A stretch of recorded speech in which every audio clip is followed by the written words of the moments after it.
Perfecto. Vamos a comenzar. Buenas noches a todos los que nos están siguiendo por Facebook Live. Mil disculpas por las charlas previas técnicas. No sabíamos que estábamos al aire. Somos inexpertos en este mundo. No sé si se llama televisivo, qué se llama ya en esta modernidad o posmodernidad. Pero es algo similar, me imagino. Es más, creo que ahorita solo lo estamos viendo a Juan Carlos. Ahora, si todo funciona bien, nos estamos viendo los cuatro. Y doy la bienvenida a nuestro autor, obviamente, Hugo José Suárez, que tenemos el gusto de que esté aquí en Bolivia. Pero lamentablemente, por las condiciones de la pandemia, no podemos hacer una presentación en vivo con firma de libros de rigor. Pero hay este vínculo para acercarnos, este vínculo tecnológico. Está acá en su año sabático, igual trabajando, investigando, como siempre, no descansa nunca, Hugo José. Y tenemos también a Juan Carlos Salazar, que va a comentar el libro, y Catalina Rodrigo. Muchas gracias a ambos por haber aceptado y acompañarnos esta noche. Para 3600 es pues un gran honor y un gusto, una alegría tener un nuevo libro de Hugo José, que ya está, ya lo teníamos en catálogo, ¿no? Desde principios de este año, Hugo José, no sé, no recuerdo bien, pero ya estaba, por lo menos 6 meses ya estaba el libro disponible, pero no habíamos tenido la posibilidad de hacer una presentación. Es uno más de los casi, son seis libros ya con Hugo José. Y claro, hay varios de sociología, hay incluso uno de pura fotografía, ¿verdad? Ese ya se agotó, el que era de pura fotografía, ¿verdad? Entonces, no, hay un montón de libros.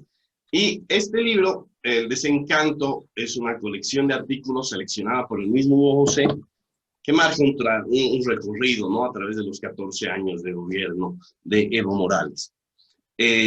Antes ya Hugo José había tocado un poco el tema, sobre todo el proceso de cambio, como coordinador él en este libro que se llama Todo Cambia, reflexiones sobre el proceso de cambio, donde reunió a diversas personalidades que dieron su opinión sobre cómo iba el proceso de cambio en distintos ámbitos, cine y literatura, la sociedad, sujetos colectivos, subjetividades, etcétera. Entonces son un montón de artículos, de ponencias en realidad, porque eso era un congreso, si mal no recuerdo, que se reúne aquí, y ya, digamos que sería la precuela de este libro que sale El Desencanto, donde ya es la visión a lo largo de los años de Hugo José sobre lo que fue denominado el proceso de cambio y específicamente el gobierno de Evo Morales.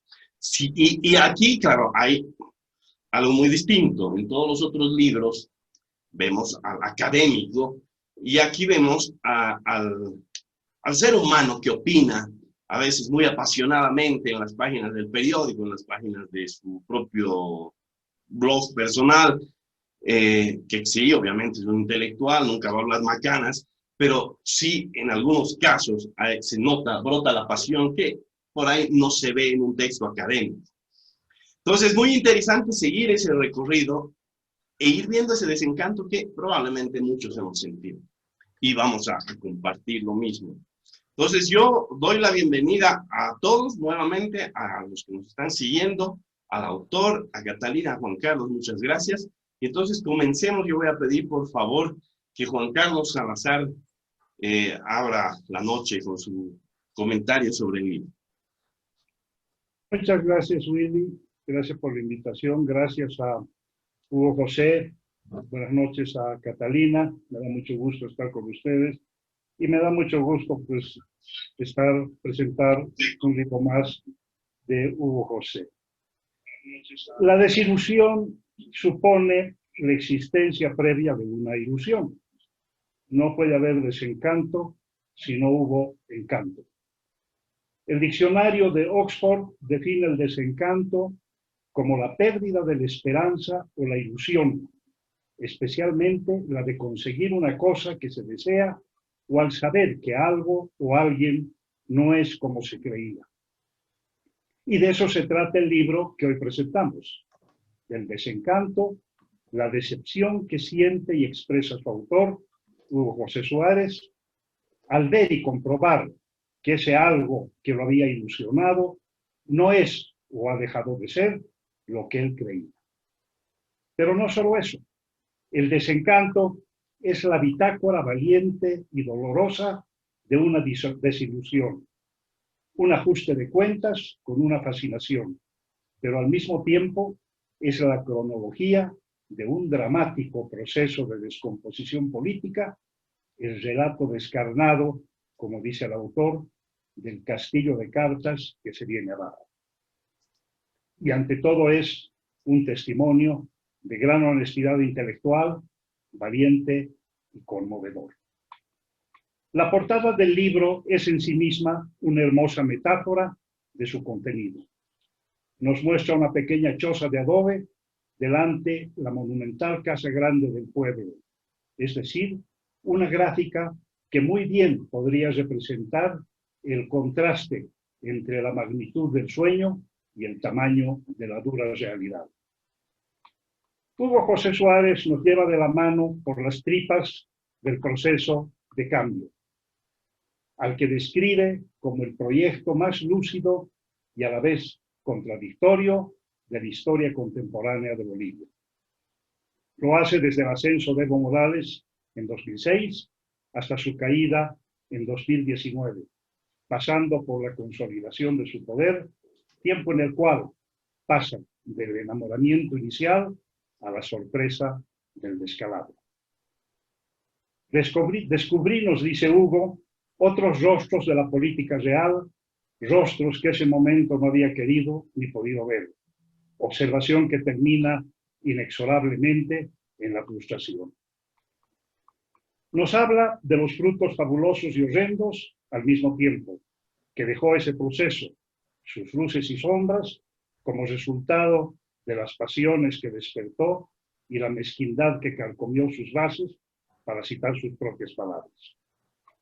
Y nos relata cómo empezó a perder la ilusión, como él mismo admite, tuvo al principio una actitud militante, tiempo en el cual puso su pluma, su capital simbólico, como define su oficio, al servicio de un proyecto colectivo del que se sentía copartícipe. Hay un párrafo que refleja muy bien el ánimo y la ilusión con que el autor percibió la apertura de ese proceso. Lloré al verlo en el Parlamento mientras le ponían la banda presidencial, nos dice, al recordar la asunción de Evo Morales el 22 de enero de 2006. Sentía, prosigue, que se materializaba uno de nuestros sueños, se hacía realidad aquello por lo que habíamos luchado tantos años. Lloré con él, dice, y lo aposté todo, me entregué sin reparos al proyecto.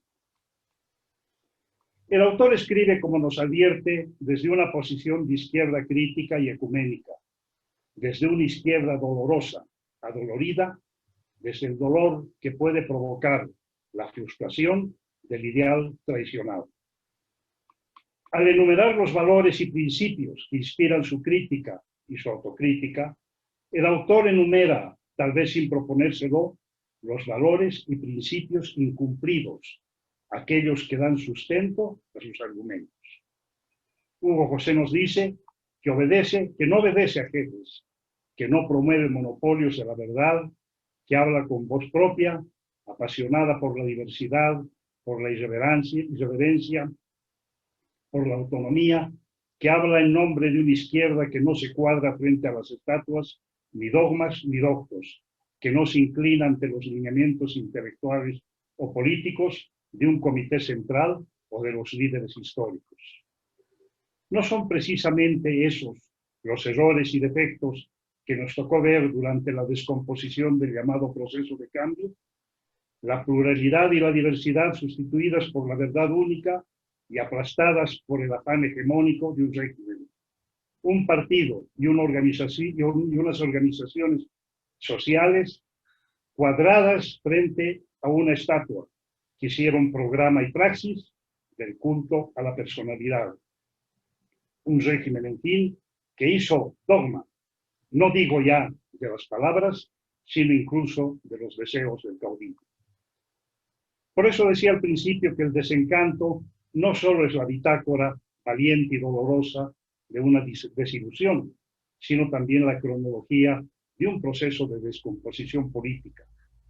el desengaño de un intelectual militante, pero también del derrumbe de un proceso que se proponía cambiar el país, pero cuyas propuestas, como la del buen vivir, terminaron en el archivo de los discursos de retórica hueca.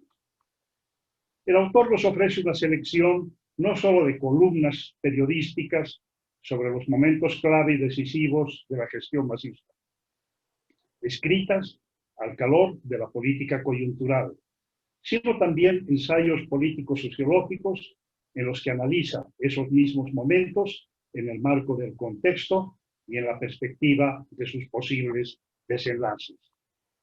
Escribe, pues, con la urgencia militante en el primer caso y con la pluma sosegada en el segundo, pero siempre con la limpieza y elegancia del buen escritor y la agudeza analítica del buen observador. Pero no solo eso, al comentar los sucesos de los días que siguieron al fraude y a la huida de Evo Morales a México, Hugo José recoge los posts y mensajes que difundió en las redes sociales, que reflejan muy bien la urgencia de las horas dramáticas que vivía el país. El MAS abrió la puerta del infierno, dio el salto al abismo con el país en los brazos, escribe en su muro. Y más adelante se lamenta. Evo pudo haber organizado una transición democrática ordenada, prefirió sembrar el caos. Días después apunta, en Bolivia no hay golpe de Estado, hay un pueblo que defendió su voto. Y así sucesivamente, día tras día. Los textos que escribió en su muro no solo nos acercan de nueva cuenta a los días dramáticos que vivió el país en octubre y noviembre de 2019, sino que nos permiten reflexionar sobre lo cerca que estuvo Bolivia del enfrentamiento fratricida. Hugo José titula una de sus columnas, Evo en el precipicio. Yo creo que no era Evo el que estaba caminando al borde del abismo, sino Bolivia entera. El autor escribe desde la lejanía, desde París y México, pero esa distancia, lejos de desmerecer o devaluar su testimonio, le permite observar y analizar el desarrollo de los acontecimientos, tal vez con mayor serenidad que la que mostramos quienes vivimos de cerca, los vivimos de cerca en carne propia. Desde sus miradores de México y París, observa el acontecer nacional, no da crédito a lo que ve y expresa su indignación por lo que observa y lo escribe. Alguien dijo alguna vez que una decepción es un martillo que te golpea, que te romperá si eres de cristal, pero que te forjará si eres de hierro. Y así toma el autor su desencanto. Vive el duelo por la muerte de un gran proyecto, como él mismo dice, pero al mismo tiempo ves renacer en las cenizas la esperanza de tiempos mejores, a partir precisamente de una lectura renovada de la dramática experiencia boliviana. El autor escribe, esta es la historia de una apuesta, quizá no equivocada, si acaso ingenua. Y agrega, es una pequeña muestra de cómo pueden cambiar las personas y los proyectos, cómo la política tiene múltiples rostros y el poder puede desvirtuar las mejores intenciones. Y señala, queda este testimonio de un desengaño. Ojalá al menos estas letras sirvan para aprender una lección. Jean-Paul Sartre solía decir que, como todos los soñadores, él confundía el desencanto con la verdad. Hugo José Suárez es un soñador, pero qué bueno que haya soñadores, porque son los sueños los que mueven la historia. Lo que vivió Hugo José Suárez, como muchos bolivianos, no fue un desencanto, sino el descubrimiento de una verdad. Pero en todo caso, y es bueno recordarlo, las desilusiones siempre dan paso a cosas mejores. Enhorabuena, José. Muchas gracias, Juan Carlos. Gracias, muchas gracias. Muchas gracias. Bueno, hay algunos saludos en el Facebook. Yayo Poman María Fedac, Isabel Navia, Vania Sandoval, Pati Costas, te mandan saludos, Hugo José, te felicitan por el libro. Y bueno, vamos a seguir con el comentario ahora de Catalina Rodrigo. Adelante, Catalina. Bueno, muchísimas gracias a todos. Buenas noches. Quería agradecer especialmente a Hugo José por el honor de considerarme para hacer el comentario del desencanto. Hace unos meses, justo antes de las elecciones generales, él me preguntó si me gustaría hacer una reseña sobre la obra. Justo unos días después de que llegara a mis manos y que me la acabara en un fin de semana. Y bueno, me quedé con la idea de que este es un relato imprescindible del presente, ¿no? Y es una reflexión urgente para los ciudadanos de la Bolivia contemporánea. Entonces, con la responsabilidad que implicaba hacer una reseña y hablar del trabajo de alguien cuya obra es ya un referente, me animé a escribir un artículo que titulé Anatomía del desencanto y que pudimos publicar en el diario de Página 7. Entonces, entre las reflexiones que quisiera hacer hoy, me voy a permitir leer algunos extractos de esa reseña. Comienzo por decir que el desencanto es un testimonio de un proceso muy particular, ¿no? Tal vez pocos autores en el país podrían haber encarado esta reflexión por una razón fundamental. Hugo José es el testimonio vivo de una lucha por un país mejor, más justo y más inclusivo. Junto a su mamá y su hermana Patricia le han dado al país parte de sus vidas para hacer de él un lugar digno, porque le entregaron a su papá, ¿no? Luis Suárez. Por eso cuando el 18 de diciembre del 2005, cuando Evo Morales consigue ser el presidente más votado de la historia del país, Hugo José siente que se ha concretado un proyecto anhelado por él y por la izquierda boliviana. Morales, para el autor y para muchos, significaba el cambio, la inclusión, la justicia y la esperanza. Y por eso el libro comienza diseccionando una situación política inédita por constituirse en la creación o la concreción del sueño de muchos como su papá. A un año de la presidencia de Morales, él hace una evaluación que plasma en uno de los primeros artículos que conforman el libro y dice que luces y sombras son el resultado de la evaluación de este tiempo de gobierno, pero no cabe duda que empezamos a ser más dignos, más democráticos y más equitativos. Afirma además que si bien la tarea no ha sido fácil, en ese entonces cuando se decía Bolivia ya no se mencionaba su pobreza o su vínculo con el narcotráfico, sino que se hablaba de un país de indígenas con iniciativas económicas y políticas novedosas. Las señales de alerta del proceso, que el proceso empezaba a apartarse de esa promesa, pueden leerse cuando Hugo José escribe que sentía terror al ser testigo del reemplazo de la democracia pactada, del neoliberalismo de los 90, mientras observaba que el país iba hacia una democracia arreglada desde el sindicato dominado por Morales, que definían todo aplanando cualquier diferencia, y así se gestaba lo que él denomina un esquema de control político del masismo. Es importante aquí puntualizar que el desencanto es una excepción a la regla en el mundo, o al menos así yo lo entiendo yo. Pero especialmente es una excepción regla a nosotros los bolivianos, que la aplicamos casi siempre, ¿no? Concebimos el mundo en bandos, en opuestos. Dividimos a nuestra sociedad entre los buenos y los malos, los azules y los no azules, entre los salvadores y los condenables, entre ellos y nosotros. Y por eso, tal vez en aras de una saludable autocrítica, me preguntaba si hay alguien a quien no le duela Bolivia. Y por qué es un país que la mayor parte del tiempo nos deja con el sabor amargo de una desazón que parece ser eterna y que nos hace sentir todos esos devenires de la forma más profunda. Hay una parte del libro donde Hugo se sintetiza ese casi lamento colectivo diciendo que Bolivia es el país de las emociones. Aquí la política es más apasionada que en ningún otro lugar que haya conocido. Y eso es cierto, es una óptica dicotómica que tenemos y que nos lleva a casi cargar con una pesadumbre generación tras generación, en especial cuando vemos en los proyectos que se nos presentan la posibilidad de un país distinto, ¿no? Y eso es justamente lo que él rescataba del gobierno de Morales, una oportunidad de alivianar todos esos problemas que teníamos y tenemos en Bolivia y que a su vez en un nivel más individual se traduce tal vez en una angustia. Por ello, cuando la posibilidad de tener un gobierno conducido por la ética, capaz de pagar esa deuda histórica que tanto nos pesa, cambia sus formas y mecanismos, Hugo José no es capaz de ignorar y pasar por alto estos errores.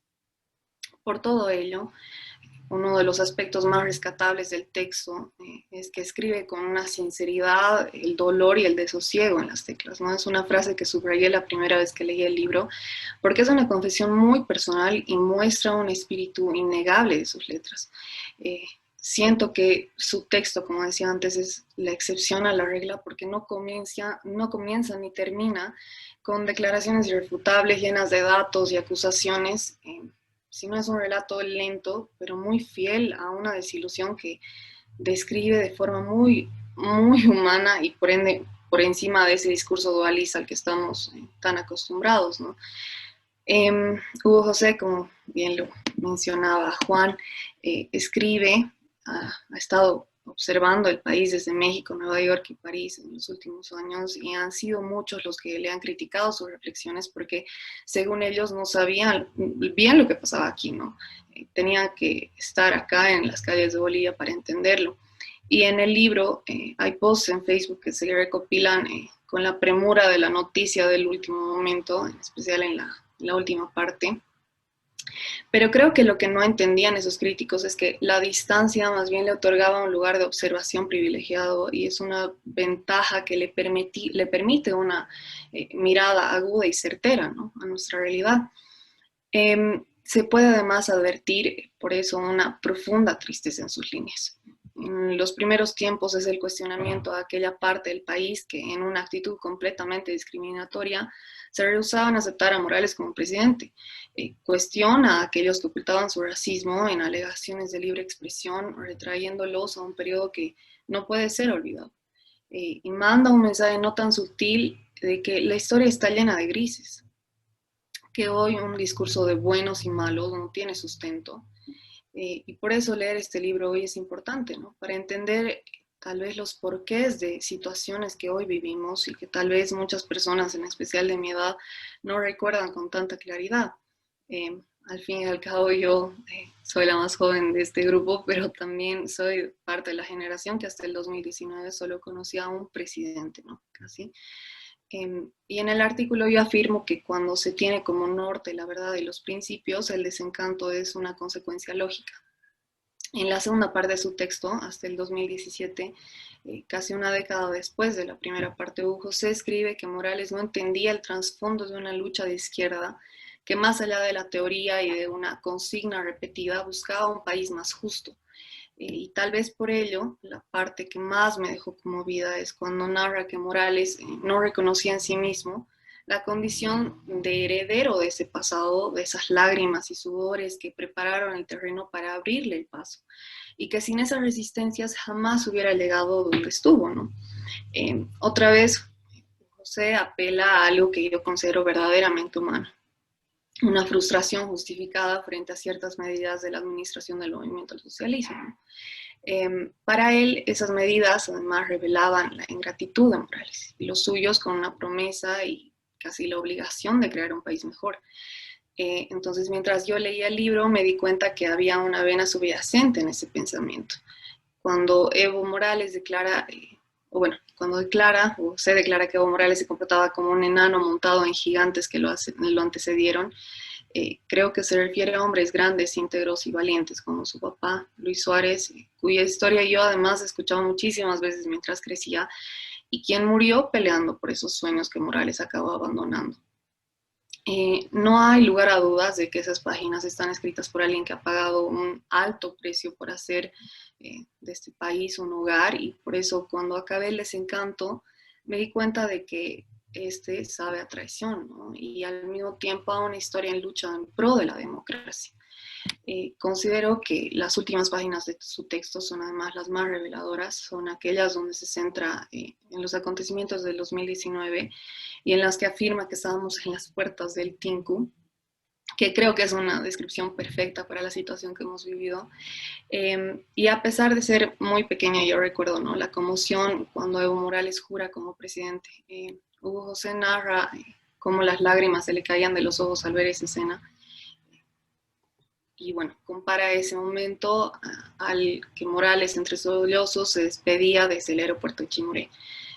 Una unas eran lágrimas de quienes creíamos en la democracia, que puede ser linda porque nos permitían la esperanza de esa inclusión, y las segundas lágrimas fueron la frustración de un capricho autocrático, ¿no? Que nada tiene que ver con las luchas del pasado. Quien se iba del palacio, con seguridad no era el mismo Evo que alguna vez el autor ha admirado, ¿no? No quisiera extenderme mucho más, pero espero que estas pequeñas reflexiones sobre la obra no solo los anime a leer el libro, que es un relato, como decía, imprescindible y empático, sino también a cuestionarnos nuestro rol, nuestras acciones y sus consecuencias, intentando contribuir a cimentar una Bolivia que no duela más, ¿no? Además, quiero terminar este comentario con una frase de Octavio Paz, que Hugo José incluye en su adenda número 2 en el libro. Dice: el dogmatismo fue en el pasado un rasgo que distinguía a los conservadores. La izquierda era crítica y antidogmática. Hoy el dogmatismo se ha refugiado en la izquierda. Es una prueba más de que la antigua clasificación entre izquierda y derecha pierde más y más sentido. Gracias. Gracias, Catalina, gracias. Gracias, Catalina. Hay, nuevamente, gracias a los que se han sumado a la transmisión. Manda saludos María Eugenia Rojas Silva, Toño Retoño, no creo que ese sea su apellido, pero así está registrado en Facebook. Álvaro Hurtado, Pablo Michel, Álvaro Romero, Gabu Vargas, entre algunos que están mandando saludos ahí por Facebook. Gabu, que felicita a Catalina específicamente, Gabu Vargas. Bueno, entonces, ahora sí vamos a tener el gusto de escuchar a Hugo José. Nuevamente, muchas gracias por haber confiado tu obra a 3600. Bueno, las presentaciones son momentos de fiesta, en realidad, ¿verdad? Y yo siempre digo que una buena presentación tiene que acabar en una buena borrachera. O en una fiesta, o chayar con mucho singani, o mezcal, o lo que sea. Y bueno, ahora nos toca hacerlo cada uno desde nuestros rincones, pero no vamos a permitir que la pandemia nos recluya y nos deje en un rincón y no podamos festejar, incluso en estas circunstancias, lo que nos hace en realidad a quienes vivimos enamorados de la palabra y de la publicación, que es finalmente hacer libros. Digamos, si algo uno hace, si algo importante yo he hecho en la vida ha sido tener mis 2 hijas y hacer muchos libros. Finalmente, eso es lo que hace el paso por el planeta.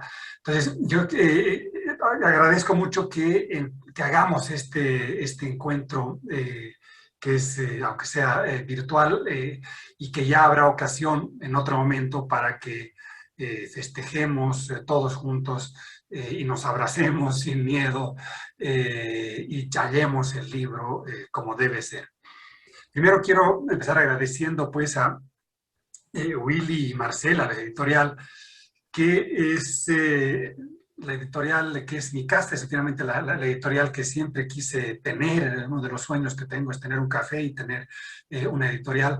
Pues esta es finalmente la editorial que se atreve a publicar desde cuestiones absolutamente académicas y que están en un marco como el libro que hacía mención Willy sobre Bolivia, fruto de un coloquio en la UNAM, en fin, una cosa muy, muy, muy seria, muy académica, y el otro libro que va a salir sobre la paz, que es un texto también así muy al interior, digamos, de la universidad, hasta mis libros de fotografías, que, digamos, es tal vez el único espacio donde puedo dejar salir ese tipo de cosas. Y en verdad, sentir que uno tiene una editorial y amigos en la editorial es una maravilla, porque realmente siente que tiene un canal de expresión para las cosas tan diversas, digamos, que a menudo uno se mete a hacer.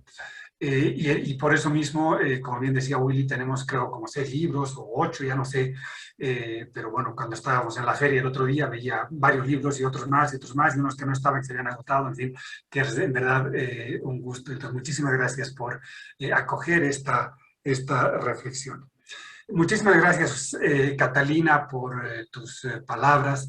desde que saqué el libro, pensaba mucho en personas como tú que son inquietas, son jóvenes, que han vivido solamente Evo, que en realidad son la generación Evo, y que también han tenido un nivel de desencanto con todo esto, con una apuesta, y que quería escuchar realmente cuál era tu opinión, tu percepción. Te agradezco enormemente por tus palabras, por tu reflexión, por lo que has escrito. En verdad es una maravilla contar con tus palabras y tus escritos. Muchísimas gracias, Juan Carlos, por tus palabras, por lo que has dicho. Y ojalá me puedas enviar, por favor, lo que has dicho, que está también padrísimo. Y me encanta que hayas aceptado poder hacer esta lectura, no solo por la admiración que tengo y que leo constantemente tus textos y que te voy siguiendo desde hace rato, además de que compartimos el haber estado en México y haber querido a México, queremos a México tanto, sino también porque con toda tu experiencia y con toda tu mirada que has tenido de todo este proceso, yo lo he ido siguiendo y en Página 7 constantemente, y todos tus textos paralelos, entonces tu lectura también quería escucharla, quería ver cómo tu generación, gente con tu experiencia, con tu posición, con tu consecuencia, reciben este texto, y entonces te agradezco enormemente también por el tiempo y por tus palabras. Y les agradezco pues a todos los que nos están siguiendo pacientemente en Face estas reflexiones. Yo voy a voy a contarles un poco algo del libro, sin que sea una conferencia larga y aburrida, porque en realidad el Face tiene, el Internet tiene sus problemas, y la gente se cansa y nos cansamos, estamos todo el día en Zoom y tal. Pero quisiera contar algunas cosas alrededor del libro. Primero, y leerles un par de pasajes para que se queden picados y los salgan a buscar donde puedan y que puedan leerlo y compartirlo. Primero, ¿por qué publicar un texto de columnas? ¿No? O sea, primero, no es un texto solamente de columnas. A mí me gustan las publicaciones de textos de columnas. Creo que son un gran aporte. Facilitan mucho la vida a quienes vamos leyendo cosas y que van recopilando, digamos, varios textos. Y creo que son muy útiles. A mí sí me gustan mucho esos trabajos. Pero aquí no solamente es las columnas, sino es como que tanto las columnas, algunos ensayos, las participaciones en Face y las reflexiones finales que he hecho a la hora de armar, digamos, todo esto. Entonces, lo que me ha llamado a publicar todo esto ha sido decir, bueno, tenía mucho material sobre eso y estaba muy dolido con todo lo que estaba pasando, con todo lo que estaba observando. Y entonces dije, a ver, voy a compilar todo esto en una especie de juntucha medio rara que tiene desde algunos ensayos, un poco más analíticos, más reposados, hasta la participación en Facebook, donde uno lanza, digamos, las cosas, un Facebookazo, como decían algunos amigos, donde uno lanza cosas y bueno, pero a veces no tiene claras las consecuencias, hasta dónde puede llegar, digamos, lo que ha lanzado. Entonces, tratar de poner todo eso en una lectura, en un libro, que finalmente eso es lo bonito de hacer un libro, es tratar de darle un hilo conductor, una coherencia a todo eso. ¿Y cuál era la coherencia? Yo dije, bueno, finalmente voy a empezar, como lo digo en algún lugar del libro, a saldar una cuenta conmigo mismo, que siempre he querido escribir un libro sobre la política. Pero como no soy un sociólogo de la política, o sea, soy un sociólogo de la religión, de hecho, trabajo otras cosas profesionalmente, dije, bueno, voy a saldar, digamos, esa deuda que tengo con escribir un libro de la política, aprovechando esta ocasión, digamos, de dolor, ¿no? De dolor, de desencanto, finalmente de desilusión. Recordemos que la palabra encanto tiene que ver, es una palabra más absolutamente sociológica, tiene que ver con estar embrujado. En el fondo, para mis amigos sociólogos que por ahí tal vez están mirando esta presentación, es el encanto y el desencanto está en el corazón de la sociología, es Weber, ¿verdad? Y entonces es el estar encantado con algo y en realidad cuando se desencanta tiene un sentido de magia, cuando estás embrujado con algo de la magia, digamos, de algo que está pasando. Y la verdad, cuando eso se desvanece, es que la confrontación con la realidad es brutal. Y eso es lo que estaba viviendo y eso era lo que quería plasmar en el texto. Entonces, hay como que tres elementos, tres ejes, digamos, que giraban un poquito alrededor de todo esto. Y un previo, digamos, y el previo era decir, voy a hacerlo con toda la sinceridad del mundo. O sea, yo soy Finalmente, un sociólogo y un intelectual me pueden criticar de muchas cosas, pero creo que soy muy honesto en muchos sentidos intelectualmente. O sea, no estoy finalmente en una trinchera o en otra, no estoy haciéndole juego a una persona u otra. Entonces voy a sacar las cosas, incluso para que mucha gente me diga, ah, mira cómo ha cambiado este cuate de un lado a otro. Voy a poner todo ahí, digamos, con mucha sinceridad, incluso las cosas del Face. Para mostrar cierta transparencia finalmente. Los sociólogos sabemos que si algo tenemos que ser transparentes, porque eso está en el corazón, digamos, finalmente de nuestra disciplina. Y aquí dije, bueno, voy a ser transparente, voy a sacar todo, no voy a editar las cosas que escribí hace 15 años, no voy a borrar determinadas cosas, las voy a sacar como las saqué, como las pensaba en ese momento. Y entonces, con esa premisa, digamos, de la sinceridad, traté de sacar un poco las cosas que había escrito en ese tiempo. ¿Bajo qué parámetros? Bajo tres pilares, si quieren, que eran los que me iban organizando un poco la reflexión. Primero, una relación de la escritura, con la escritura y con Bolivia metida en el tiempo. ¿A qué me refiero? Juan Carlos lo sabe muy bien. Quienes vivimos fuera del país, bueno, ahorita estoy viviendo en Sopocachi por un año sabático maravilloso, pero quienes vivo hace 17 años fuera del país, quienes vivimos fuera del país y nos gustan las letras, nos relacionamos a través de la escritura con el propio país. Es muy arriesgado, pero bueno, yo desde los 18 años que salí de Bolivia he estado escribiéndome primero con mi madre, con mi hermana, con la familia, y al final escribiendo en los periódicos. Entonces, en el fondo, la escritura, y por eso agradezco tanto a quienes me han abierto columnas en distintos momentos y después se han cerrado por múltiples razones, pero la escritura es finalmente una manera de relacionarte con la nación. Y para mí escribir ha tenido un lugar fundamental en mi relación con Bolivia, porque el 90% de las cosas que he escrito en este texto las he escrito desde otro lugar y por lo tanto viendo el país desde otro lado, no viéndolo desde la 6 de agosto, no viéndolo desde la marcha, no viéndolo desde la movilización o desde los petardos que están a la orden del día en La Paz, sino viéndolo a partir de lo que me decía mi madre, de lo que me decía el periódico, de lo que me decían los amigos, con múltiples filtros. Entonces, esa relación, digamos, con el país a partir de la escritura es lo que está en el corazón de esta lectura. Pero a la vez está fechada. Esa es una de las cosas bonitas de escribir en periódico, que finalmente uno escribe cosas y van en una fecha particular. Y les voy a leer algunos pedazos que después cuando uno lee y tiene esos artículos que ha escrito en otro momento, dice, en este momento yo estaba pensando esto, y pasó o no pasó, me equivoqué, pero finalmente hay el tema del tiempo y de la relación, digamos, con el tiempo, que es fascinante y que eso te da gracias a la escritura regular, cronológica y en un periódico. Entonces, eso ha sido, digamos, clave y ha sido muy rico para mí en este sentido. Entonces, mi relación con la escritura, mi relación con el país a través de la escritura, anclada en la cronología, anclada en el tiempo y anclada en esta escritura pública, en esta escritura de participación, en esta escritura de intervención.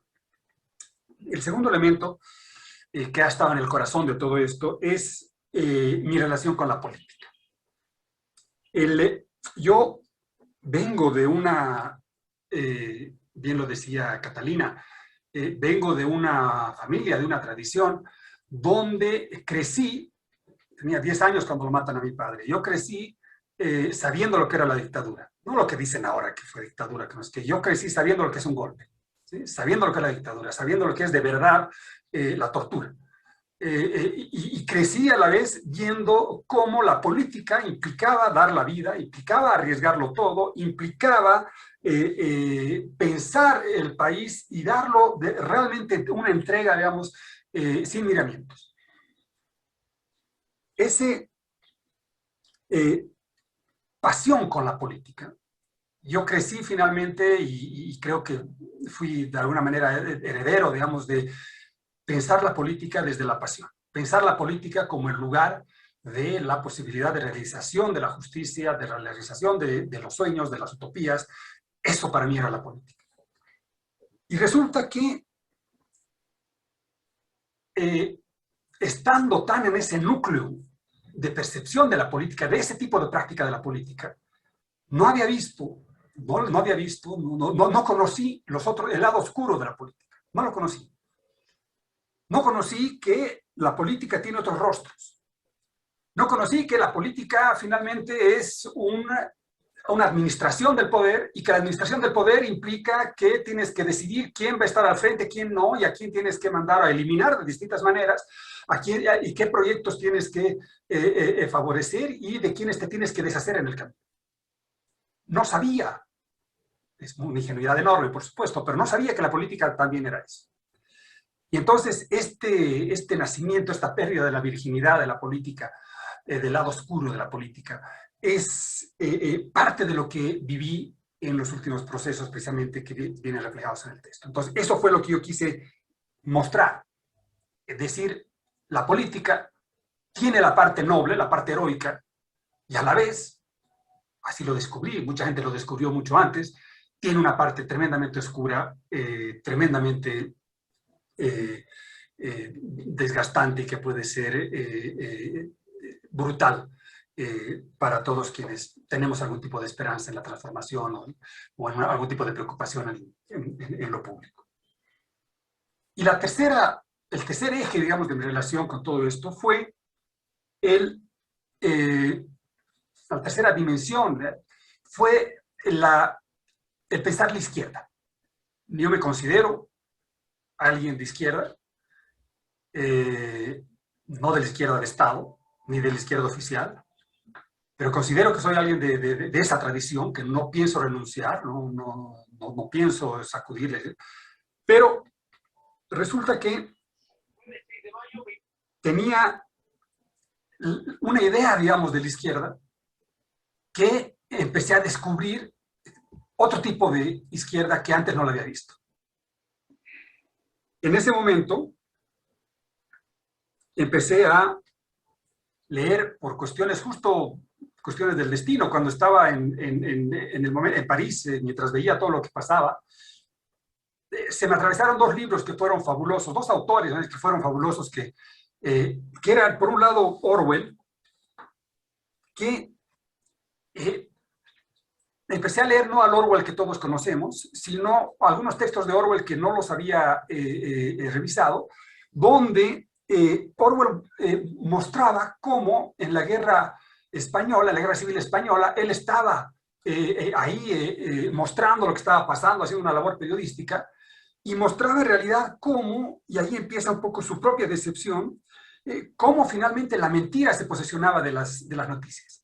Y que dentro de esa izquierda que estaba en plena guerra, resulta que se empezaban a mandar noticias que eran falsas o que eran otro tipo de lecturas. Y la recepción, lo que se iba leyendo, lo que se recibía en Inglaterra, era una recepción completamente errónea y dogmática de lo que realmente estaba pasando cuando él estaba en el frente de batalla.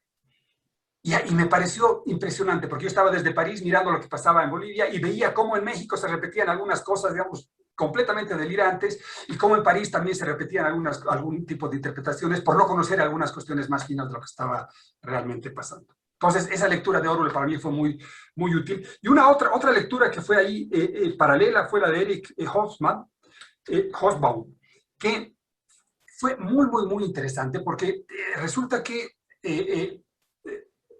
Hobsbawm lo que nos dice es, él hablando como inglés, nosotros no tuvimos la responsabilidad, dice finalmente, como los de la Europa del Este, de administrar el poder. Nosotros nunca tuvimos, nunca mandamos a la policía, finalmente. Fuimos siempre intelectuales marginales, en el fondo, del poder, de la administración del poder.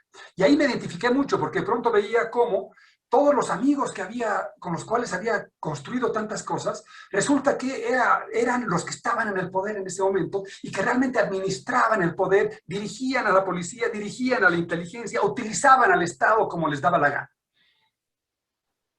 Y resulta que a partir de eso empecé a descubrir que lo que para mí era una izquierda, que para mí la izquierda era antes que nada honestidad, era antes que nada compromiso, era antes que nada verdad, era antes que nada coherencia, era antes que nada crítica, como bien lo decía Octavio Paz. Era antes que nada antidogmatismo. Resulta que empecé a descubrir una izquierda abusiva, ortodoxa, autoritaria, una izquierda de Estado que mentía, que tiraba la piedra y escondía la mano, una izquierda de Estado que era mentirosa, que era una gran farsa, absolutamente dogmática, y que con una mano en la cintura era capaz de decir lo que sea. Ahí fue que en esa tercera dimensión terminé con una decepción profunda y con un desasosiego, efectivamente, profundo, lamentable, del cual hasta ahora, por supuesto, no me recupero. Menos con lo que veo al día en lo que pasa en el país, que bueno, es harina de otro costal. Esos fueron las tres temas, si quieren, los tres pilares con los cuales yo me lancé a tratar de escribir este texto.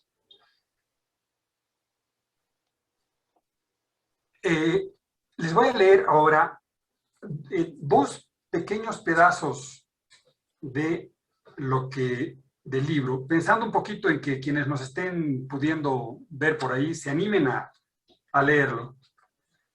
Y un poco para que compartirles lo que fue, cómo empecé a ver que las cosas se iban deteriorando de manera terrible. Solamente son dos pedazos. El primer pedazo es un artículo que escribí el 2011, en la época, en el periódico que era un periódico de Estado, bueno, de hecho sigue siendo, que se llamaba ¿A dónde vas, Evo? Estamos hablando de enero del 2011. Y en ese momento, yo escribía lo siguiente, decía, Evo, ¿dónde estás, Evo? ¿A dónde vas, Evo? Se llamaba el artículo. Estás a tiempo, Evo, decía. Albergo la esperanza de que todavía se pueda rectificar esa actitud de rey chiquito. Mirar al país como un estadista y a la historia como un gigante, antes de convertirte en un cortacabezas de lo que pudiera hacerte sombra.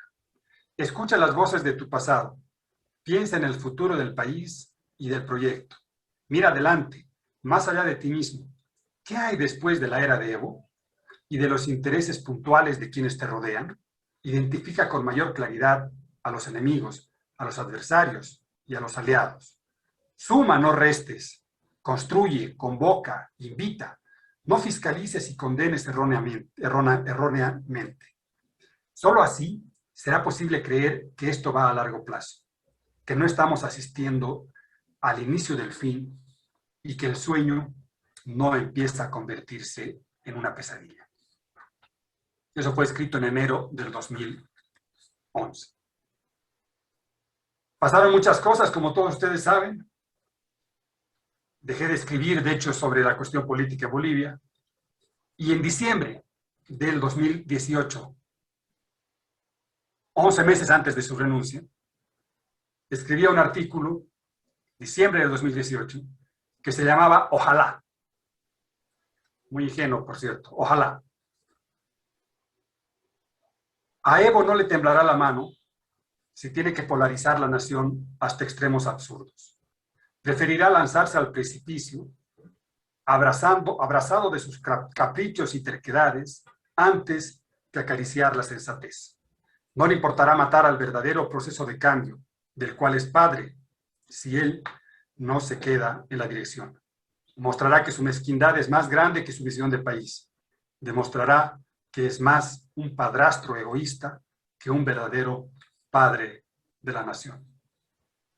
Ojalá, terminaba, que las elecciones no nos dejen tan magullados. Ojalá que el país sobreviva a los embates ciegos y furibundos que nos esperan.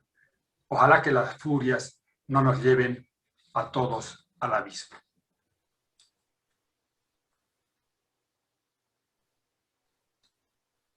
Estos pequeños pedazos y muchos otros que fueron escritos así en el tiempo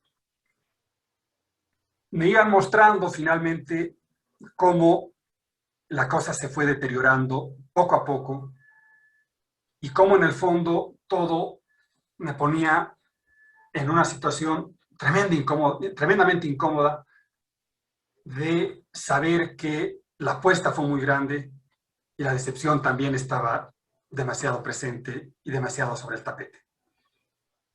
En verdad, yo espero que este libro, lo decía muy bien Juan Carlos, leía unos pedazos que ponía en la introducción, permita pensar nuestros propios errores, permita respondernos cómo hemos llegado hasta aquí y que nos permita realmente volver a creer y volver a querer construir una esperanza. Porque en el fondo nos pueden robar todo, pero no nos robarán la esperanza. Y finalmente tenemos la obligación de seguir pensando en lo público, de seguir pensando en el bien de todos, de seguir pensando en la colectividad y de seguir creando, a pesar de los fracasos que hemos tenido constantemente, seguir creando espacios para que este sueño siga siendo un sueño y para que no se convierta otra vez en una pesadilla. Yo les invito ampliamente a que lean el texto, que se interesen en el texto, que le peguen una miradita. Es un libro que se lee fácil, rápido, que lo pueden irse saltando de páginas y que ojalá nos ayude a pensarnos de nuevo y a seguir caminando. Muchísimas gracias a todos. Muchas gracias a ti, Hugo José. Y sí, pueden leer el libro adquiriéndolo acá en La Paz, en las librerías Lectura, El Pasillo, y en todo el país a través de Bembo Shop. He pegado el enlace en la fila de comentarios que hay, que a propósito voy a leer algunos. Bueno, ha felicitado mucho la participación de Catalina, Martín Laguna, María Fedac, la tía Perica, Raúl Machicado, María Eugenia Rojas, Patricia Suárez, han felicitado a Catalina, Isabel Navia hizo unos comentarios también, y ya María Gonzalo Navajas, Teresa Peña Quintanilla, que saluda desde California, Hugo José, Blanca Cristina Mendoza, igual te mando un saludo, Vivian Ocio, igual un abrazo para Hugo, y así tenemos un montón de comentarios de Carolina Villarreal, Alejandra Ramírez, es tu colega, ¿no? Es que allá en Cochabamba, Fernanda Paz Guzmán, Nadia Scarlett Guevara, y varios que han preguntado dónde consiguen el libro. Bueno, pues ahí está, como les digo, en El Pasillo y Lectura. Pronto estará en la librería Electrodependiente en Cochabamba. No podemos ofrecer más a nivel nacional, que será digno de un estudio también de parte de los entendidos, porque no hay más librerías en el país. O sea, en Santa Cruz hay 2 librerías, y hablo de librerías, ¿no? Librerías donde hay libros, no de lo que concebimos muchos bolivianos, donde puedes hallar gomas de borrar, goma líquida, etcétera. Eso no es una librería, es una papelería, ¿no? Pero bueno, aquí se conoce como librería. No, entonces también será motivo de análisis por qué tenemos tan pocas librerías, o qué dice de Bolivia el hecho de que no haya librerías, ¿no? Bueno, muchísimas gracias, Hugo José. Ahí está el enlace. Si viven en Coroico, en Copacabana, en Samaipata, en San Lorenzo, pueden pedir a través de Bembo Shop, les va a llegar el libro a su casa. Es un servicio muy eficiente.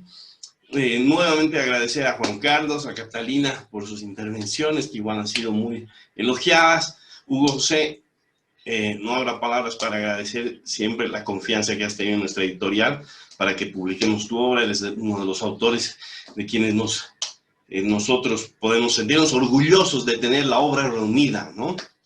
Y bueno, eres de la familia 3600 y un amigo muy apreciado. Entonces, muchas gracias a ustedes 3 que nos han acompañado y al público que ha estado atento a esta presentación. Muchísimas gracias y